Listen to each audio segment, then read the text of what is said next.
Hey, New Testament survey. Let's look at Hebrews today, and I won't keep you too long. But this document is kind of in some ways a mystery. It's a really power-packed and filled book, but there's a lot of things we don't know about it. The author is a mystery.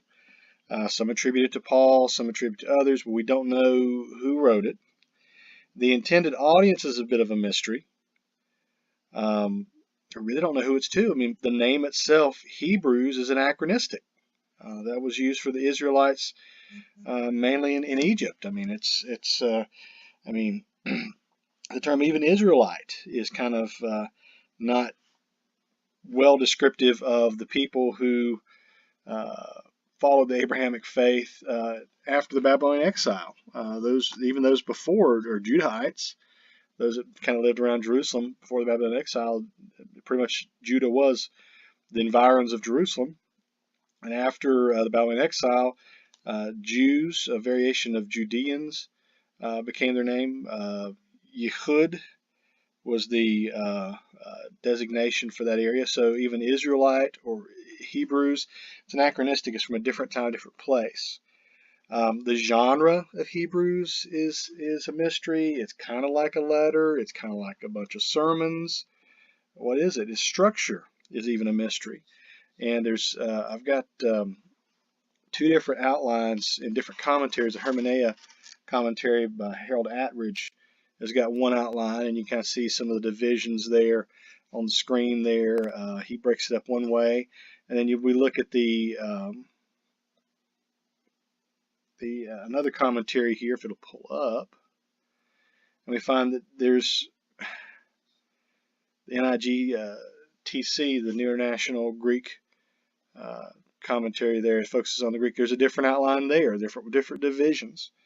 And I'll show you another outline here in a little bit that one of my professors from Divinity School came up with, or at least he borrowed from somebody he shared with us. I think it makes some sense. And his outline comes from, he published it in the Review and Expositor, which is a Baptist academic journal. But Hebrews is a mystery. It's really power-packed and loaded, but again, it's a mystery. Now, authorship. Unlike the Pauline epistles, there's no superscriptio mentioning the author. There's no note of who wrote it.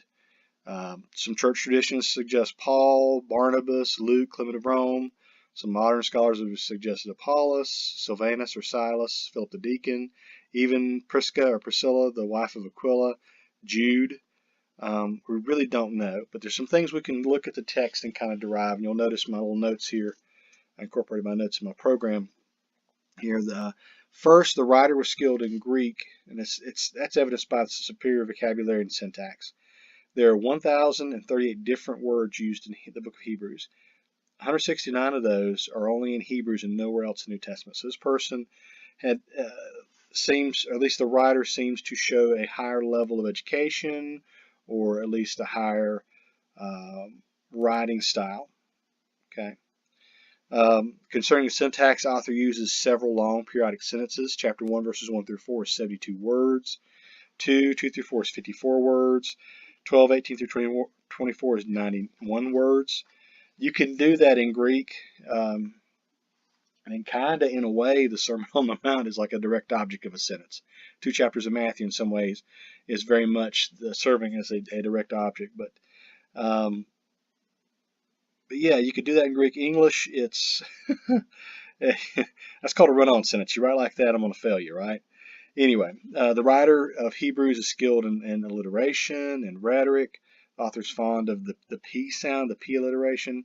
Alliteration's like, think of the phrase, she shall, I can't even say it right, she sells seashells by the seashore. The repetition of those sounds. Or some expository preachers like to use the alliteration, like use a certain letter, mnemonic and type devices and things like that. I mean, this writer is skilled in things like that.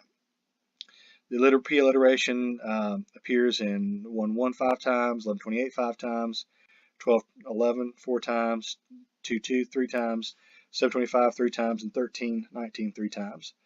And again, this is in Greek, the p sound, the pi is one of the ways to get the p sound in English.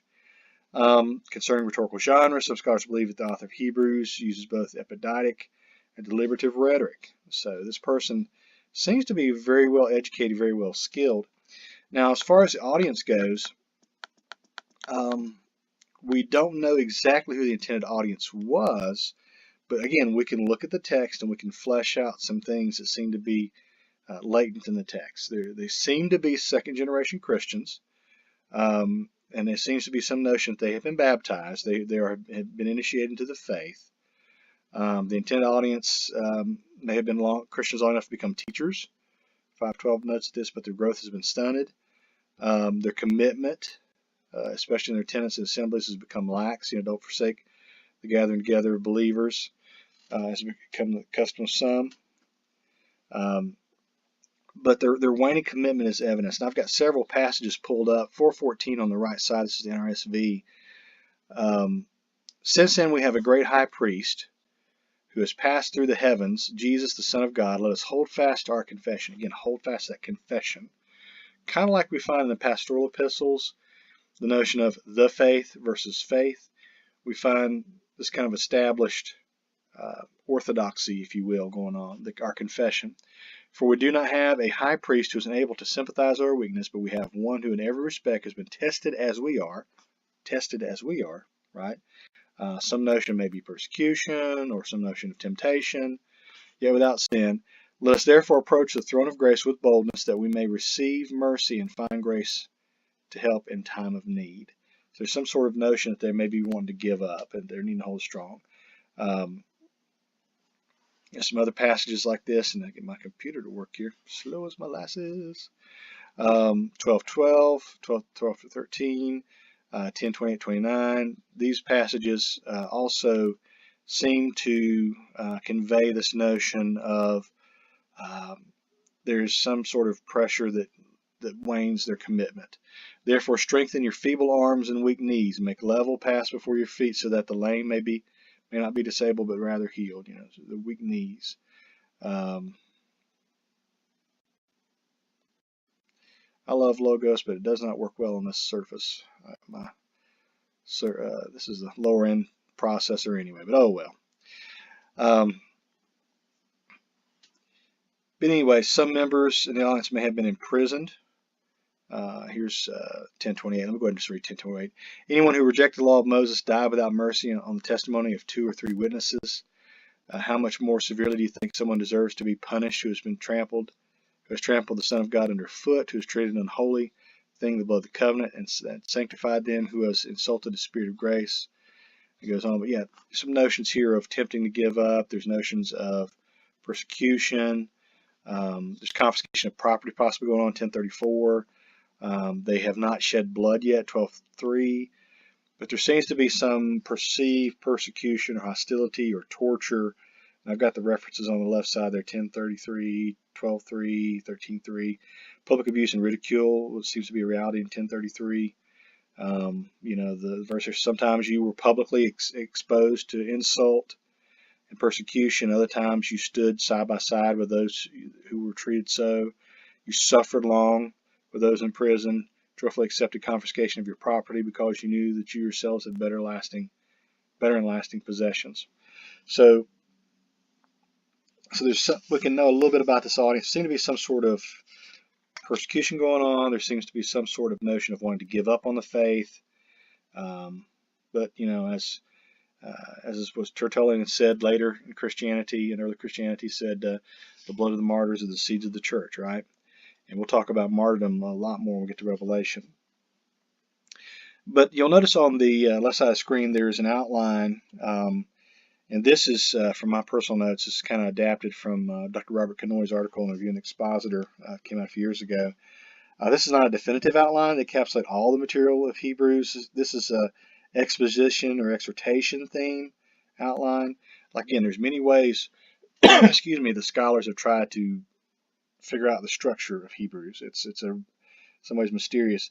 But there are 5 times there's a passage usually emphasizes purity of Christ, acting as exposition upon either Old Testament quotations or allusions. and each expositional passage is followed by an exhortation section, getting the audience to do something to strengthen their commitment. And this is one of those, it's a really neat way to look at Hebrews. First exposition, the Son is divine and human, don't drift away. The Son is superior to Moses and Joshua. See, one of the things is in Hebrews, we find this contrast, we'll talk about a little bit more in a moment, but there's this contrast between the Old Testament ways, the Old Testament figures, the New Testament figures, New Testament ways. This purity of Jesus, or even an earthly Adam, or an earthly temple and a heavenly temple. A very Platonic dualistic type notion that we find in Greco-Roman philosophy, and even in Jewish philosophers like Philo. Philo was alive around this time, roughly. You find this exposition going on here. You have the Son is the great high priest, going to maturity. The Son is a better priest, draw near. The faithful or righteous, etc. It's a really good. This is a really good, I think, outline, at least for those who are lay Christians, or even those teaching a Bible study, or even working ministers. I think it's a very functional way to approach Hebrews. Now, is it the only way to look at it? Does it pick up all the rhetoric? The scholars have noted, no, it doesn't. But again, it does function well. But this outline does remind us, these expositions, that the writer of Hebrews is very well versed in the Old Testament. There are several quotes and allusions to the Old Testament, especially the Septuagint. Hebrews 11, for example, is often called the Hall of Fame of Faith, mentions several major Old Testament figures. Melchizedek is a figure that's mentioned in Hebrews. He is briefly mentioned in Genesis 14:18 and Psalm 110:4. His name essentially is King of Righteousness, Melchizedek. Melchizedek is one of those figures who not only is mysterious. He doesn't come from anywhere, doesn't go anywhere. So that led to kind of a fascination with Melchizedek in Second Temple Judaism, which is early Christianity like this is Second Temple Judaism in some ways. In fact, the Dead Sea Scroll community fascinated about Melchizedek. Hebrews fascinates with this Melchizedek. He's mentioned 8 times in Hebrews and said Christ is the superior high priest in the order of Melchizedek. So again, this is the New Testament writings are a little different than Judaism of our day, but they're very much influenced by the Judaism of our day. And Melchizedek is one of those figures that's picked up upon. Let's look at Hebrews chapter 11, if I can get the dadgum thing to pull up. And we'll look at these Old Testament figures. Again, this is kind of a hall of faith of heroes of the faith we see in Hebrews chapter 11. We'll look at that. Let's see here. Faith is a reality we hope for. So this is a great exposition of faith we find in the text of the New Testament. And we got Enoch mentioned. We got Abel. Again, by faith, Abel offered up a better sacrifice than Cain. This is the Old Testament doesn't necessarily say, the Genesis story doesn't necessarily say why Cain slew Abel. But the writer of Hebrews fleshes it out. They give some exposition to it. They give some rationale for it. And that's what Judaism does. Judaism, even into the Rabbinic era, the time of the Talmud, the time of the Mishnah, the interpretation, they're always interpreting, trying to give some meaning to the text, just like a good Christian would today try to interpret the text. We find even commentaries in the Dead Sea Scroll community where they try to expound upon the text and try to make it applicable for their community. And that's what this is. This kind of midrash, this kind of interpretation, this hermeneutic is going on in Hebrews as well with these figures. Enoch is mentioned here. Enoch didn't see death.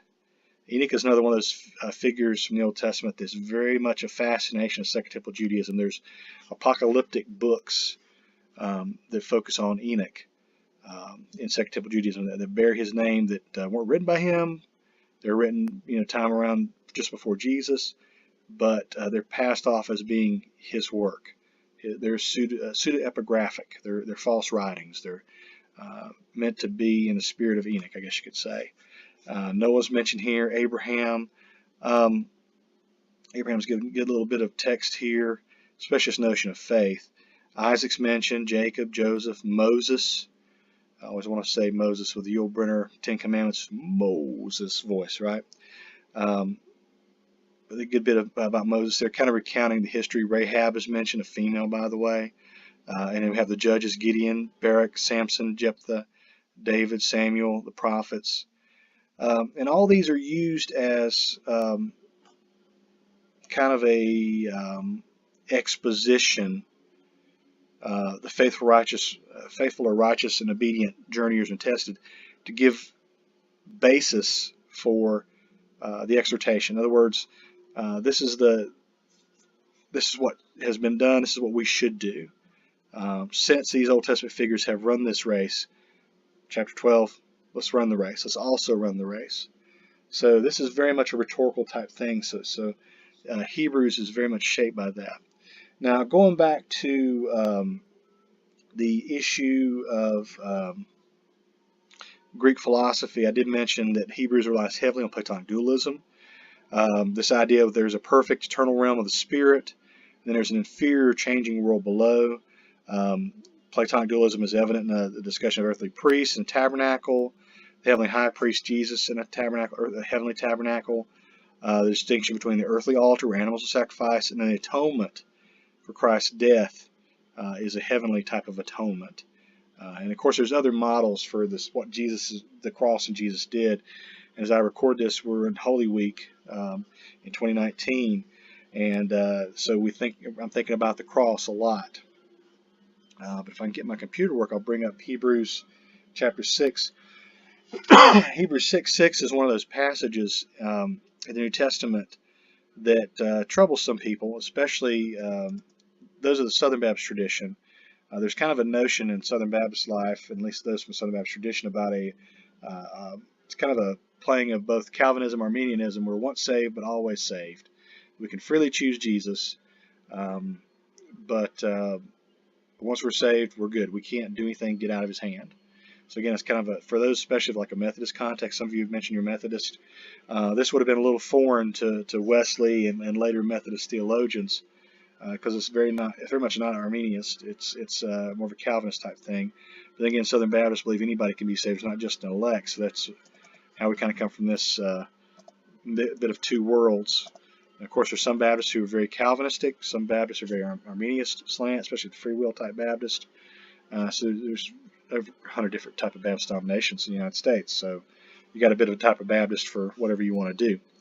But this notion of falling away in Hebrews chapter 6 is very applicable to the community to whom the writer is writing, at least as best we can tell.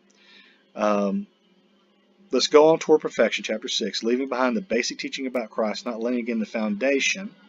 So they're already Christians. There's already a foundation there: repentance from dead works, instruction about baptism, laying on of hands, resurrection. And it goes on to say, verse 6, and then have fallen away, since on their own they are crucifying again the Son of God and holding him up to contempt. So one of the issues that's going on here, and will go on in later Christianity, early Christianity, I should say, is this notion of what happens when people turn their back on God. Apostasy. That's a big fancy word there, apostasy. Can they come back to God? Were they ever, and what were they even ever in a relationship with God, or had a saving experience with God? Use kind of evangelical terminology there. But one thing to think of as far as early Christianity sees is that there was an issue for some early Christians. I'm thinking, second century especially, where they were offered an opportunity to, recant their Christianity, to give up Jesus and accept Caesar as Lord. And some Christians did it for fear of death, for fear of their lives, fear of losing their homes, their family. They would say Caesar is Lord and give up on Jesus, and at least verbally. before, when they're brought before government rulers or government leaders. Um, but what if they came back to the church? Could they be accepted back in since they publicly denied Jesus? Especially when Christianity became legal. What about those people that had recanted under prior rulers or whatever? Anyway, some of these issues came to the early church, and it was an issue in Hebrews as well. I mean, the writer is very much arguing for the people to hold fast and not to give up. And this is one of the rhetorical ways that the writer encourages to the audience not to give up. To mention this falling away, this notion of apostasy. So that's keep in mind. Now, I mentioned atonement. What does the cross of Jesus do? This is kind of some notes here that I had from when I was back in divinity school back in 2005. From what is atonement? Jesus' cross, atonement is essentially at-one-ment in Jesus. We're made one with others and with God. Sacrifice cognates such as sacred. In terms of sacrifice, the term sacrifice are two related terms, object and subject. You know, to what end does a sacrifice happen? There's two ways to look at this. There's expiation. The sacrifice offered to the subject is removal of guilt or sin of the person sacrificing. Propitiation, the sacrifice is given to appease the one whose holiness has been offended. And there's 5 types of sacrifice, Old Testament sacrifices. There's propitiatory, which is made to appease God, hold back his wrath. A lot of the ancient Near Eastern religions, and even Greco-Roman religions for that part, we find this type of appeasement of the gods going on.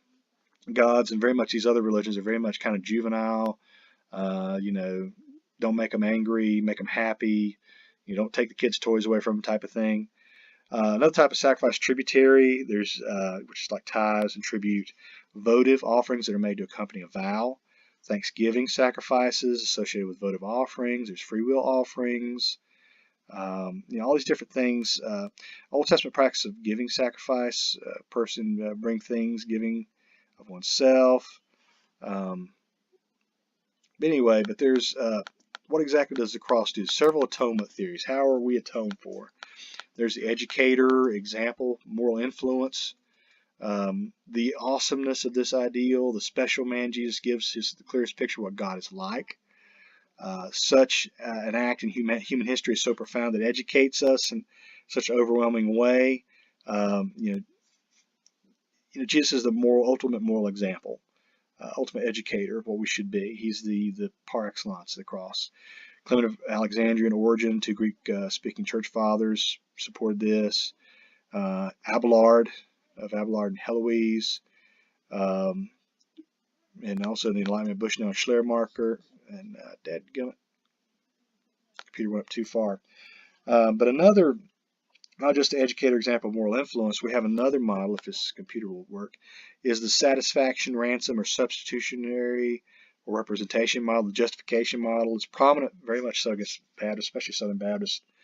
2 Corinthians 5:15, if Jesus died for you, he's a substitute, or did he die on behalf? If he's a substitute, then you should have died. It comes down to behalf of or in place of 2 Corinthians 5:15. There's this model says that you die spiritually, but dying is transformed in a way that even if you didn't have a relationship with Jesus, your dying is different. Augustine very much bought into this model. Anselm parted ways with Augustine. But there's this notion we find, Calvin picked up this model, but he added the word penal, like penal substitutionary atonement. Jesus dying served in a substitutionary model. Calvin was legally trained. He applied it to the penal substitution model, leaning heavily on Paul's legal language. Anselm was attracted to the substitution model from the feudal system. Half price had to be paid. So anyway, to restore God's honor, it took Jesus' death to live up to the debt required. This strength is it takes sin seriously. It offers a logical rationale for the death of Jesus, but the weaknesses are it's too steeped in legal language, possibly imposing legal language on the text. And also the price that was paid, according to Anselm, was paid by the human side of Jesus. And this notion, this penal substitution, or this substitutionary model, can also lead to lawlessness. Jesus' death appeased the wrath of God. The transaction occurred, over and done with, so it doesn't matter what I do. It's one weakness of it. Universalism. Christ died for all, and we're all saved. Calvin counters this by saying that God must decide. Calvinism, the chosen, the select. This notion also, this model also splits the Trinity. It suggests that the Father is separate and distinct from the dying Son on the cross. But it is biblical. These views all have biblical support, biblical basis, and I think in some ways there's good things to them, but also drawbacks to them. There's different various ways to view the cross. It's not just one thing, but I think it's multifaceted. Now this one is the ransom Christus Victor redemption model. Christ won the victory over the devil. Notion of ransom by the precious blood of Christ in 1 Peter, Romans 3:21. This notion of the Greek slave model. And 35 to 45% of the Roman Empire were slaves. And I mentioned there's a few notes about slavery there. Irenaeus, the church father, championed this view. Some strengths are everything that threatens the world is addressed in this model. The victory is already accomplished. It points beyond the cross to final coming. Weaknesses, God as a deceiver is bad. It's not always pointed out how it applies to individuals. Another model is the apocalyptic eschatological model. And we find this places like in Amos 9, Ephesians 2, Galatians 1:4, and Zechariah 9 through 14, and Revelation, especially Revelation 12, is this kind of apocalyptic, otherworldly battle between the forces of good and forces of evil. So that's some of the models of atonement. Hebrews seems to focus some on the ransom substitution model, but there's different ways to view the cross. And if you're watching this Holy Week or just after Holy Week, just after Easter, there are different ways to view what Jesus' cross did for us as human beings, as people, to make us right with God. It's not just the lamb that was slain, but it's also an apocalyptic battle in some ways. As I've studied Revelation on Wednesdays with my church, I remind them that in some ways the end is already done. The cross was the victory, won the battle, won the war. But the devil just is kind of out skirmishes, has some fringe, has a little bit of power, he thinks. He just doesn't know the victory's been won yet.